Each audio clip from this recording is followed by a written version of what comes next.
Welcome back to CPAC 2025. We have Mr. Sholdon Daniels with us, running for Texas, the House of Representatives, well actually United States Congress, from the 30th District.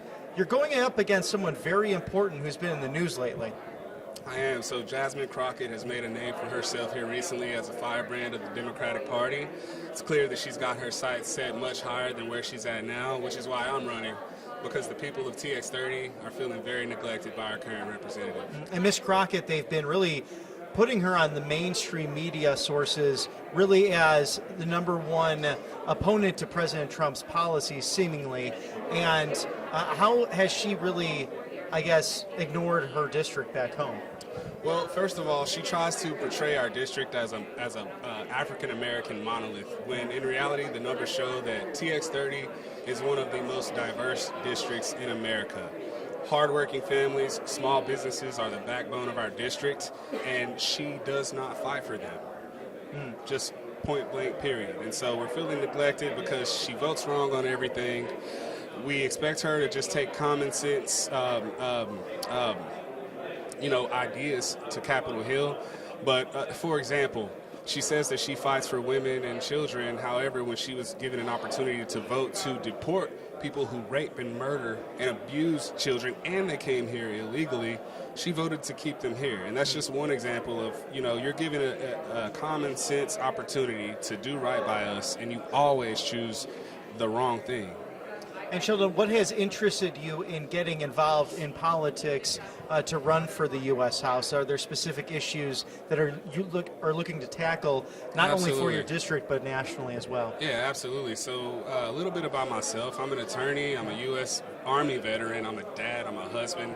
And so having children really changed my outlook. I started thinking way more future-oriented. And the way the country was going under the leftist leadership, it just made me afraid for not only my children, but for all children, especially young women in this country. And I just wanted to get involved. And so I've been, voting regularly, and kind of one of those people who, we support whenever it's time to vote in a general election, we come out. But when Jasmine got elected to office, and then the way she's conducted herself since she's been in office, has brought so much embarrassment on our entire district that somebody needed to step up. Mm-hmm. And tell me more about your district with the demographics, kind of the household income, how they feel about having someone there for them to represent their needs in Washington. How can you be that change agent? Right, okay, so demographically speaking, it's about 40% African American, it's about 18.5% white, and then you got about 20% Mexican American. The rest are Spanish speaking people that aren't from Mexico, okay? And so, like I said, most of them are just hardworking families that just want a good future for their kids, and small business owners. That's what our district looks like.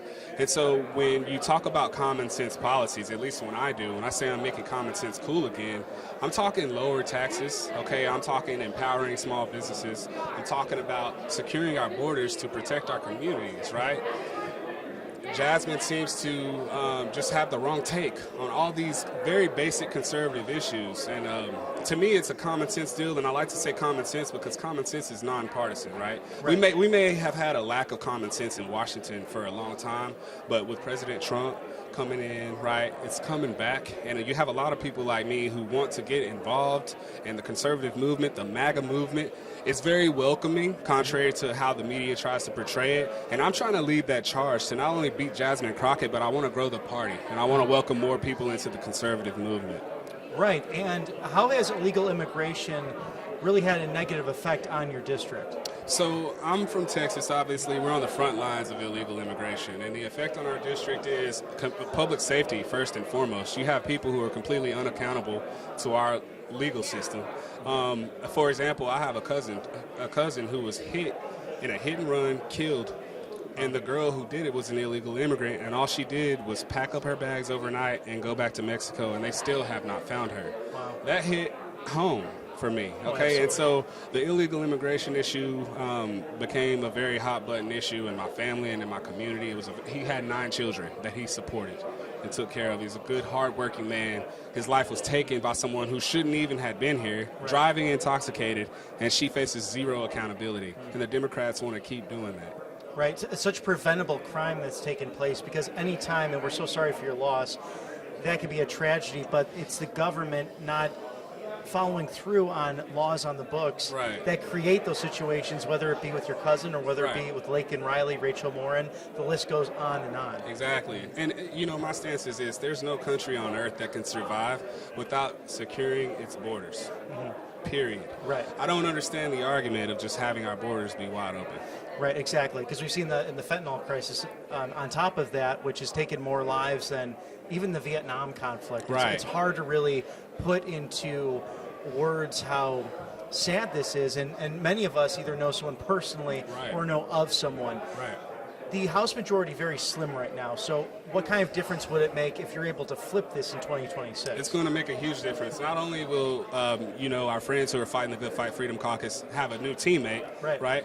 But we send a message to the left that they don't own any district in America. They take TX30 as given to them, okay? They hadn't really been challenged, and that's what I'm here to do, is to challenge them and make them earn every single vote that they get going forward.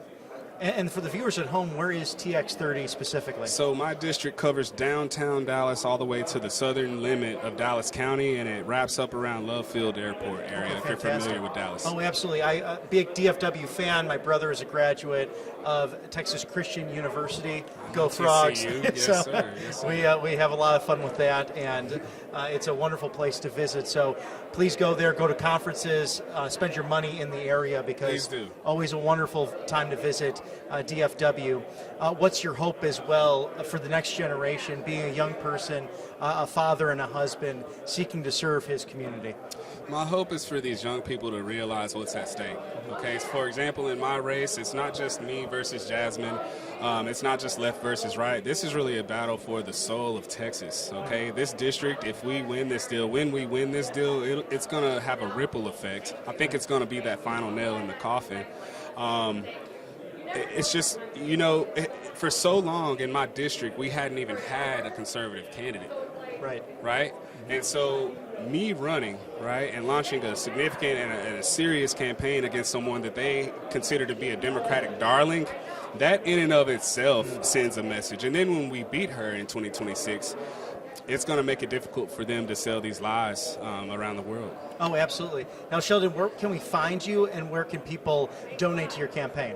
You can find me online at danielsforus.com, and you can donate to my campaign on that same website. You can find me on WinRed, and I'm very, very active on Twitter. So you can tweet me, you can follow me, and I'll follow you back.